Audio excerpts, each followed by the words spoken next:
for me, customer service is key. You have to pick up the phone, you have to reply people on time, and whether you have a strong balance sheet or not, you can still treat your customer with respect. Welcome, and thanks for listening to Project Cargo Professionals, the new podcast that takes you inside the heavy lift business, produced in partnership with Varamar. This time, we're with Drewsen, successful project forwarder for most of his career, now professional networker, industry journalist, and all-round good egg.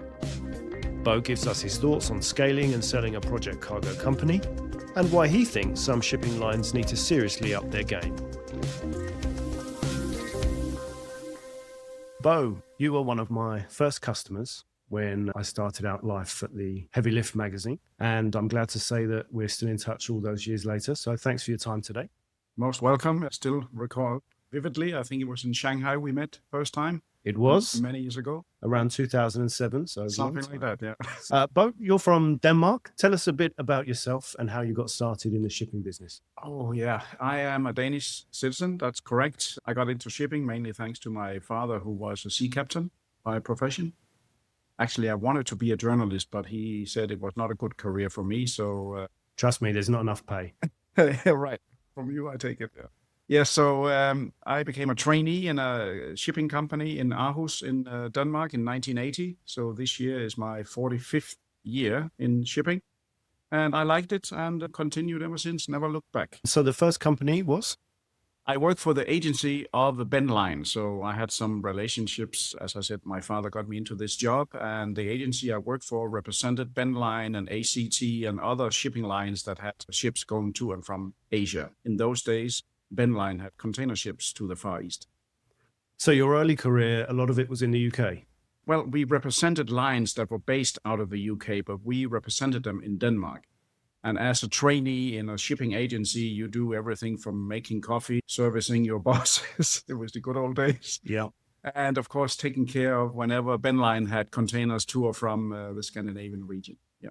At some point, you ended up with a company called Martin Bencher, which has got an interesting history, hasn't it? Yes. Martin Bencher has very interesting history. I spent some years working for the shipping agency of Costco called Penta Shipping, which was a company we started in 1987. And I was there for 8 years. And after 8 years, I sold my shares. Costco bought it later on. And then I didn't really know what to do. So I had some friends based in the UK. And the owner of Martin Bencher UK was an Irish bloke called Arthur Devereux from County Wexford. And we shared a few pints. And he said, you can come over here and work for me as a sales manager. Driving in the wrong side of the road, you know. Which I did. So I was 1 year with Martin Bencher UK. But I didn't really, his focus was mainly on North America, trucking to Europe and so on. He didn't show so much interest in Asia. Okay. So I proposed him one day after a few pints in the pub. Listen, Arthur, I want to make Martin Bencher Scandinavia. May I use your name and logo? Oh, that took some pints to swallow. But at the end, he said, all right, because he had nothing to lose from it, that I opened Martin Bencher Scandinavia with the same name and logo. But it's a very old company, isn't it? Yeah. Originally, Martin Bencher started in 1881. Arthur owned the UK branch. Of course, he's not from 1881, but he allowed me to continue with the name. And in that way, you can say, starting a new company, what is the biggest problem starting up something new? You don't have a history. Right. But we could lean on the history dating back from originally 1881. So Martin Bencher Scandinavia was formed in 1997. I was then chairman of the company, and I invited a friend of mine, came from New York, another Danish guy, called Peter, and him and me started the company, him and me and one trainee, and then we established Martin Bencher Scandinavia with 3 people. So the first office was where? Your first office? The first office we had was in Stockholm. Cheaper to start in Stockholm because the share capital requirement was less than if we had opened in Denmark. So Martin Bencher Scandinavia AB, which means limited company, was established. And very soon, thanks to hard work and whatnot, we opened offices elsewhere. And of course, in order to get your name known, you need to travel a lot. And the focus was basically to develop trade with Asia, Far East, and especially project cargo shipments out of Finland and Sweden to China. China was at that time just opening. And my background with several years with the agency of Costco and having been in China original since 92, meant that I had a lot of personal relationships. Right. In shipping, it's often not what you know, it's who you know. Absolutely. So what were those early years like? Well, I can hardly remember now getting older, but of course it was fantastic. We were fighting with the big boys on the block, of course, the usual suspects, but we managed well. We started the company in 97. The first major booking was in 1998. At that time, I was living in Asia, and we were bidding for a paper factory project from Finland to China. And against Kühner Nagel and other big names, we won the project, incredibly enough. So it was 600 flat racks and about 10,000 cubic meter break bulk. It was quite a sizable project for a small company like ours. And the Finnish shipping manager, a lady, by the way, she was known to take decisions that didn't always follow the pattern. So she gave a young upstart like us, or ours, the chance. She is now no longer, but we are very proud that it was the start back then, because going for safety, of course, you would give it to the big guys, but we got a chance out of it. So we performed well, and Martin Bencher then grew later on to what it became. So that's the first fancy car you ordered. Yeah, well, I'm not such of a car buff, but maybe I sat once in a while in business class instead of in the back. Yeah. Fantastic. So after that, there were obviously a huge number of projects. You opened up various offices. Yes, we did. Being close to the customers, sometimes terms of condition are FOB. That means that the buyer overseas pays the freight. Then you need to be close to them, depending on who buys and sells. So I was based in China I came out there for Martin Bencher, Indonesia from 97 to 2000. Then I was in Beijing until 2005. Then I lived in Malta for 3 years. Then back to China, Finland, Sweden, UK again, and then back to China. So I traveled where the business took us, and internet became gradually a tool that it didn't matter where you were at the end. So in that way, you become free. You are not stuck to an office. Can you remember the best times? When were the good years? Of course, I still think fondly of when we started the first board meeting we had when I lived in Indonesia. We were sitting overlooking Bali, having a few gin and tonics and discussing how to make a decision. Let's open a small office here. Let's do this. Let's do that. Not so formal like now, where you almost have to dress up like a penguin to have a board meeting. We didn't have to do that. And fast decisions, right? Fast decisions and flexible. Yeah. And we all were going for the common goal. And what do you think the future is for the independent project freight forwarder? Well, there's no doubt that the independent freight forwarders can be or have been recently under attack. Good customer service should normally technically be valued by the customer. But sometimes you have customers whose shipping department are more bean counters than actually professionals. They look at bottom line. Sometimes the shippers will use the forwarder as a bank. Please give us 6 months credit. Not every smaller forwarder can offer this. So they will lose, not because they are worse in service, but because they want these credit terms. But overall, most of the independent forwarders are still around, but of course they are facing headaches. And particularly when some of the major ship owners want to become door-to-door, end-to-end solutions. That means that they own the ships. They can provide the long credit times. They also can provide warehousing and inland transport, which was the domain of the forward traditionally. So good service and tenacious owners still will win. But of course, at the end of the day, money talks. It's a fight. But do you recommend it? I mean, what's your advice to somebody who's my age, 30 or 40, and has got itchy feet in a big company, well paid, but he wants to do something on his own? Oh, what would you say to him or her? First and foremost, we only live once.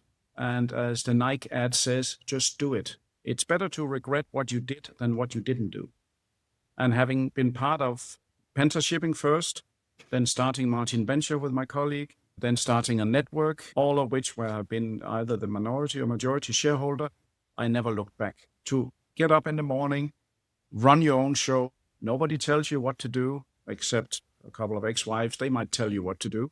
But that's normal. But to be free, the proof is in the pudding. If you are happy going to work instead of a robot in a big company, you might get the results. I would say that to start a new company nowadays, it's hard work. And you have to have an understanding that there's no free lunch out there. You have to put in the hours. I remember a speech by a guy called Jan Leslie. He was a big guy in SmithKline once, and I heard him speak in Denmark one time. He said 50% hard work, 25% luck, and 25% talent. So you won't get anywhere unless you put in the hours. Of course, you can be lucky, be at the right time at the right place, but 8 out of 10, you have to put in the hours. And that means your family have to be behind you. I have a couple of divorces myself. You pay the price. I'm not saying that I wouldn't have divorced if I hadn't worked. That's also not correct. But at least it didn't contribute when you have to travel all the time. And sometimes you just need to go there. You can't do it all by remote. And the best Corona taught us is, yes, we can do something on Zoom or Teams, but it will never, ever replace the real thing. Sometimes you just have to pay for the flight and fly for 10 hours to meet the guy and look him in the eye, and then you'll be the winner because you do the extra mile, you do the effort. What was the hardest thing about running a company? Oh, that's a good question. The travel gets tough. Yes, the travel gets tough. I have to admit, I liked it the first 10, 15 years, and I did vow to myself from now on, but then it ends up then you're back again or in the circus. But yes, it's hard on the family. You pay the price. I mean, there's no free lunch out there. And sometimes you really need an understanding partner at home. Or whenever the kids say again, Dad, are you now going again? You feel that, say, knife in your stomach when you have to explain to your kid that now you're back, another 5 weeks are gone. But when I think back, why I could stand it all these years is, of course, one, I did like it. Like to meet people, I like to travel. Two, I was a bit used to it from my dad, because in those days, he was out 6 to 9 months in one go. And he didn't have internet. They couldn't just call on WhatsApp. So you're a chip off the old block? In some ways, yeah. And the communication has made it easier. We can now see each other on video. We couldn't do that back then. Yeah. That helps, right? So you missed a few birthdays, a few anniversaries? For sure. Oh, yeah. Oh, yeah. And I paid the price for that. And of course, sometimes in a morose moment, you think, was it all worth it? On the other hand, that was yesterday. Absolutely. So looking forward, you are a product of what you've done. And I feel like a world citizen. And it has given me a lot running your own. But of course, there are a price to be paid along with it. So you continued with Martin Bencher for about 15 years? That's right. I was chairman for 15 years. And then in 2012, let's be honest, I was tired of it and the traveling kind of got to me. So I thought I have to change my style of living. And there also was a lot, at least back in the day, a lot of entertainment, going out with customers, having drinks with them. And we didn't drink mineral water all the time, so. Don't believe it. But of course it's part of the game, so to speak. But I told in 2012 to Peter that, listen, Peter, I'm tired. I'm 50% shareholder. Will you buy me out? And he agreed, and good for him. And I decided to, take a little break. And of course I couldn't retire. First of all, I can't play golf and I like to read, but you can't read endlessly.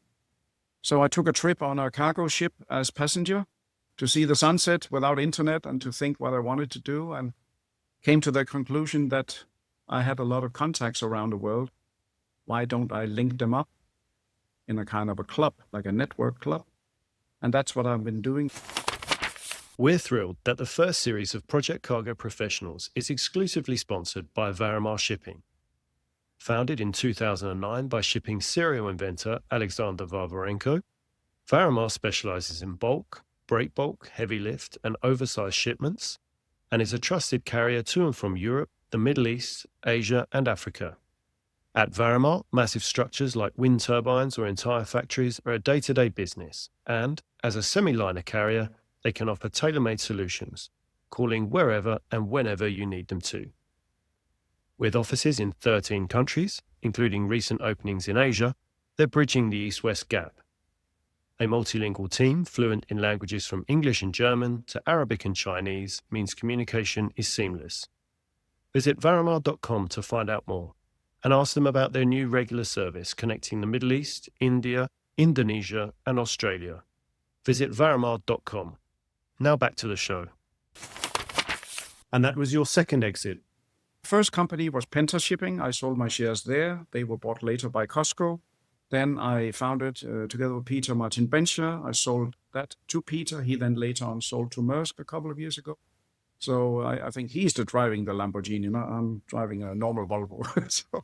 But anyway, now I run this network of freight forwarders, and separately I also have a newsletter about shipping. So I became a kind of a journalist in the end. Yeah. And are you still in touch with Peter? Do you know how things are going there? Yes, I mean, of course, for obvious reasons, we don't talk as much as we did in the past, but once in a while we call up and say, good old days. And I'm a traditional forwarder, so I'm asking him, sitting now in Maersk Line, what are you doing against the forwarders? What are you doing there? It's the old banter. And of course, from time to time, you meet old colleagues. It is a small world, after all, when we meet at expos. So, oh yes, he's doing well, and I'm happy to see that. And you've had a few things to say about shipping lines and their service over the last few years. Well, for me, customer service is key. You have to pick up the phone. You have to reply people on time. And whether you have a strong balance sheet or not, you can still treat your customer with respect. I must say that judging from all of the small and medium-sized members I have in my freight forwarding network, which totals about 300 members in 135 countries, all of them kind of sing the same song, at least in the last couple of years after Corona. The services of many of the shipping lines sucks, to be honest. You can't get hold of anyone, and no disrespect, but there's a call center either in Lithuania, India, Poland, or wherever. There's never any local where you can speak your own language if you have a problem. And this I don't understand. If you have a balance sheet and earn, shall we say, $10 billion in a shipping line, why can't you have somebody dedicated for customer service who picks up the phone? Why must you talk to a call center? That is just my view, but of course, it is all a matter of bottom line nowadays. I think the winners will be whoever provides proper customer service. It has been sorely lacking. That's what I hear. Are there any that are doing a good job? Of course, they're varying degrees. It also depends a little bit. Some shipping lines have a policy of being anti-forwarder. They don't want the forwarder's cargo. If you go to them, they will attack your customer directly the next week or the next day. Or there's some shipping lines that have a clear policy and saying, okay, we think that the forwarders have a main backbone of our business, so we will treat them well. Again, it's not always what you know, it's who you know. So one of the things that I can say I do in my network of forwarders, I help my members to find the right relationships with the shipping lines. Days have been good. They've had fully booked vessels. And we all know if you're fully booked, why do anything extra? I'm fully booked. If you don't want this space, then another one will take it. And it makes some people become complacent. But there is a trend, isn't there, that shippers, EPCs, customers get a lot more involved in projects than they might have done a few years ago. Yes, because everybody is always out for hunting costs. And for some reason, it has come to mind that logistics is the last frontier where money can be squeezed out to boost the bottom line. But I think what few people realize is that if you squeeze too much on the logistics side, it can also end up costing you a lot. So if you don't have the right logistics solution, if you ship oversized cargo, if you drop it because you use an inferior vessel that has improperly maintained cranes, it might be more expensive than the freight rate that you thought you saved. So that's the feedback you're getting from your members? Yes. And of course, it's not so that every day you get complaints, but the general feedback is simply from the network members. Shipping lines can do a better job in providing customer service. No matter you're big or small, answer better to have a clear no than half a yes or string somebody along. I mean, I would never string my customer along. If I say I can't do it, I will tell them. Don't waste anyone's time. And I think time is money for most of us. So if we fast forward to the network, how did that come about? Well, basically, I had a Danish friend of mine called Henrik. He sadly passed some years ago. He used to work for Kuehne & Nagel in East Africa, and he had a club called China Logistics Club, CLC abbreviation. And we were talking together after I sold up in Martin Bencher, and I said, I would like to make a network. I have a lot of contacts. His club was for normal forwarders, no oversized cargo. And I said to Henrik, how about we establish a company called CLC Projects, abbreviation being China Logistics Club, CLC. And he agreed. So for the first year, he was part of it. And then he wanted to do some trading and he left, so I bought him out. So me and a couple of partners now run CLC Projects, which is basically a club where you pay a membership fee to be in the club. We allow 2 members in each country. In 2016, under the CLC brand name, we established another network called CrossOcean, but both CLC and CrossOcean belong to the same. So in both networks, we have small and medium-sized companies as members. They pay a fee. We meet once or twice a year. And especially during Corona, we also meet online. And people ask, what kind of club? Is it a drinking club or is it a golf club? Or no, it's a club for personal relationships. Who will you entrust your cargo to? And you don't have time, if you're a small company, to fly to Congo to find some member there. But if you join my network, we have a member in Congo who you can trust. So paying my membership fee is half of a flight ticket. So it makes sense for smaller companies to be part of something bigger. And now we are 13 years down the road. Networking has become kind of a popular industry, hasn't it, in this sector? I mean, there weren't so many when you started, but today there are what feels like hundreds. Oh, yes, of course. Several networks. It seems some people, when they retire, a bit like me perhaps, they can't play golf or they're tired of reading books. So what should they do? They start a network. So definitely we have competition out there, and the more noise there is, you have to fight and establish your name. And we also a little bit different. Some networks, they have their own forwarding company on the side. Yes. We don't. We do not have any financial interest, personally or otherwise, in any company competing with our members. So it doesn't mean that we are holy grail, but we just don't do anything that conflicts with the members we have. So I think that's a clear statement to anyone why people like to be part of our network. We assist members. We help them with ship owner contacts. We are proactive. We have a WhatsApp and WeChat group where we exchange information. Suddenly you need something urgently, they can get it. Since 13 years now, we have still the 300 members I talked about. They pay their bills, so they must be satisfied. That's my hope anyway. And presumably you're working with a lot of new companies, small companies, so you get a lot of exposure to people that are just starting out, and presumably they benefit a lot from the kind of advice that you can give them and your experience in the industry. Well, absolutely. I know how it is to start from scratch. So, of course, I'm very happy to give other people a chance. I am by no means an arrogant guy, and if any smaller companies that I don't know or they have a good business idea, they want to come and join my club. Normally, of course, we ask for references because otherwise Tom, Dick, and Harry would be your member, right? Sometimes I can see how can you have references after 2 months of operation. But it boils down to personal chemistry, and you feel that you know the guy and he knows his business. Let's give him a chance. Welcome to my net. Do you miss forwarding? Would you ever go back into it? I don't miss it, no. Sometimes, of course, especially when I got this big project and we earned this profit. Yes, of course. What a feeling. I still remember that paper factory we booked from Finland to China and in 1998. I mean, I think I bought a bottle of whiskey straight away and drank half of it. That's as far as I can remember. But the fighting and the traveling for that and entertainment of the customer and all that, not really. I'm happy now to let my members do that job, and then I will help my members. That's maybe it comes with age. I'm more relaxed now. And to those smaller companies that want to grow and maybe sell to a bigger company, what's your advice to them? Yeah, timing is everything. If you want to grow your company, ultimately to sell, you have to have a plan. Yes, it's good to have money in the bank. My good old man used to tell me, save for a rainy day, but it doesn't rain for 3 months. You have many people who sell their work of life only to become very, very bored afterwards. As I mentioned, the golf and the reading, it takes some time. I would say, yes, it's good to sell up when you can at the right time, earn some money when you can, but have a plan for what then to do.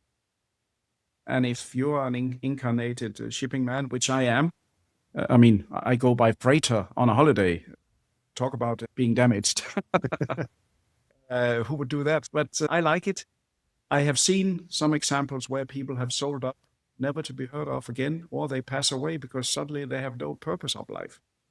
So you need to have a plan. If you can sell up, great, but have a second plan after that. And if you're an independent forwarder specializing in projects, is there a sweet spot in terms of how big you get, how many offices you have? There is. How do you get that right? Yes. Yeah, that's a very good question, Luke. It's the beginning is always difficult because sometimes you're too small and other times you're too big. And when you're too big, then the admin comes, politics. Wise man once said that you're more than 3 employees. You need somebody to manage your employees. It's like running a kindergarten. Somebody doesn't like this one. I don't like him. Then you need structures in place. And soon it's like an admin company you're running, no longer a shipping company.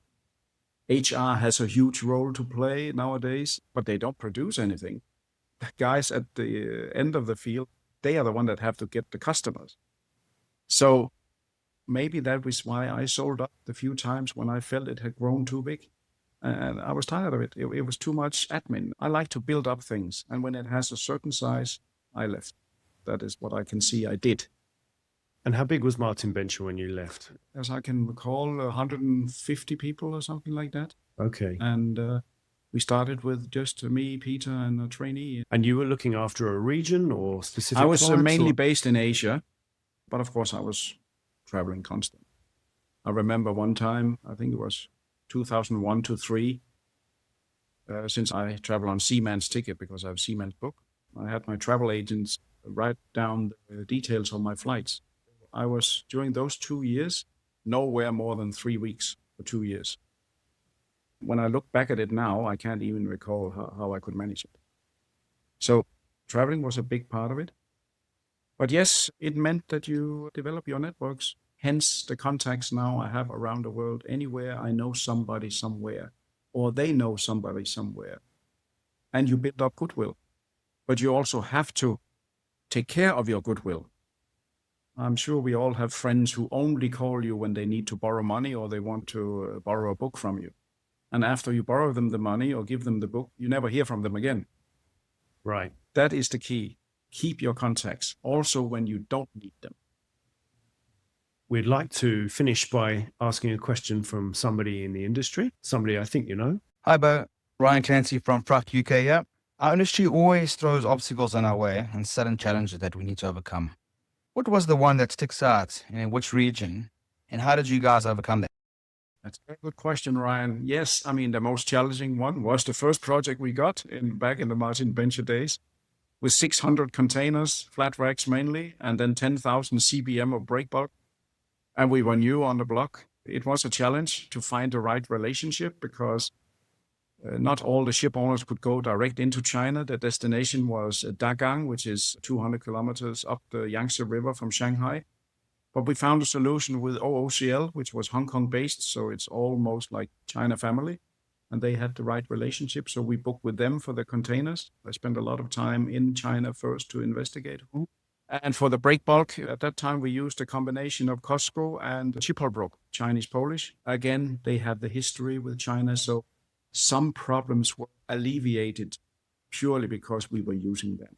It was challenging. We had heavy lifts up to 200 tons, I think.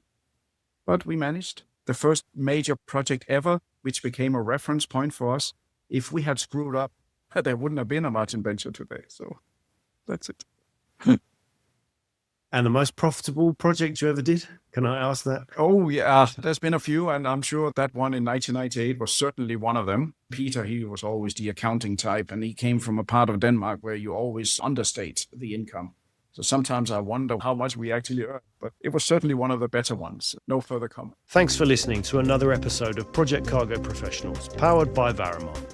If you enjoyed the show, be sure to follow or subscribe so you never miss an episode.